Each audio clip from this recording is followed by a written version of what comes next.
Hello everyone! Hello po mga ka-Majesty and welcome to Eileen's Vlog. Today, i-update ko lang kayo sa mga application natin na nakalagay dito na kung saan ay mga nag-update. So ito ang Miku, Crush Live, and Awas. Sila yung mga nag-update ng features and then sa task. So ngayon dito tayo kay Miku. So kung nakikita nyo, ito yung ating Miku account. Hindi po ako agency dito. So dito kay Miku ay minimum 100,000 o katumbas ng $10. So kung nakikita nyo po ay may naipon na akong 24,392 points. Kung dati ay 500 per 2 hours ang task, ngayon ay nagbago na siya.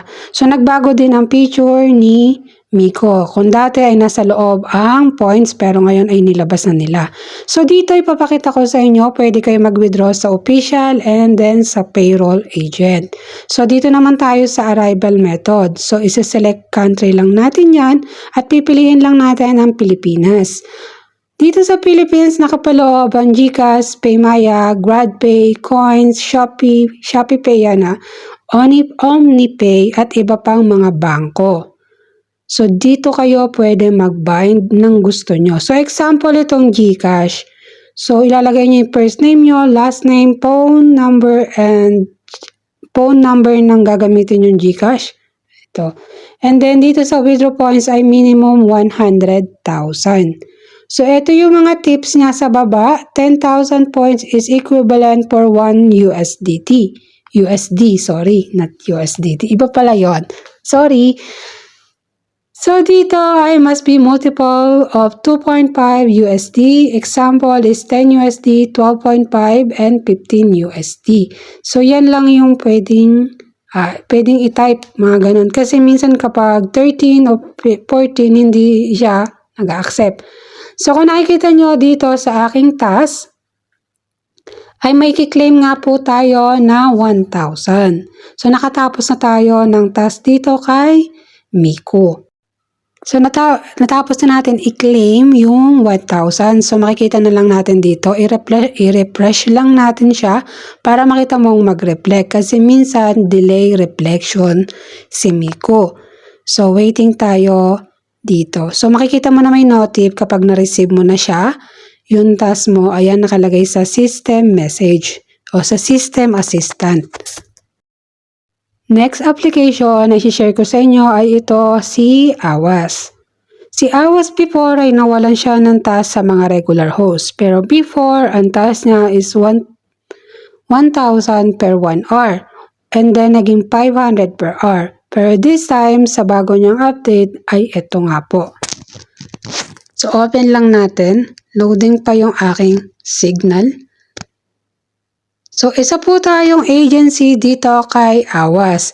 So, dito sa task niya ay mamimili ka kung gusto mo nga pong mag-live or mag-audio tasking. So, dalawang uri ng task ang meron si Awas. So, kung gusto niyo naman po na audio tasking lang ay 2 hours tasking, 2 hours audio na makaklaim ka ng only 500 or 1 hour live na makaklaim ka din ng 500. So, kapag natapos ka na ng audio ay hindi ka na pwedeng mag-live. So, may nakalagay dyan na notice na once collect that no target audio rewards, you can collect the live reward. So, yun po yung bago niyang update dito kay Awas.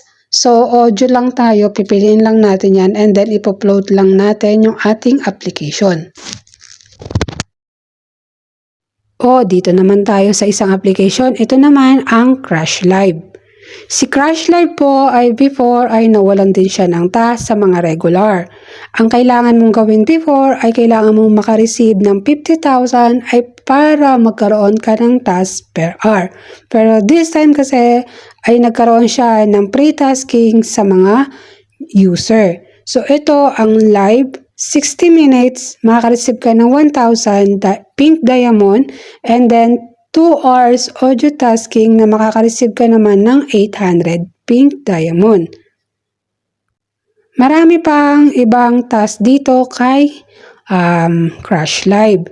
So ngayon, pwede kang makipag-PK, maglaro, or makipag-private video call, chat, o na makaka-receive ka ng iba't ibang pink diamond. So may naipon na tayo na 40,000 dito. Tapos na nga po tayo mag-test sa iba nating mga application. So iba naman po ang isa-set natin today.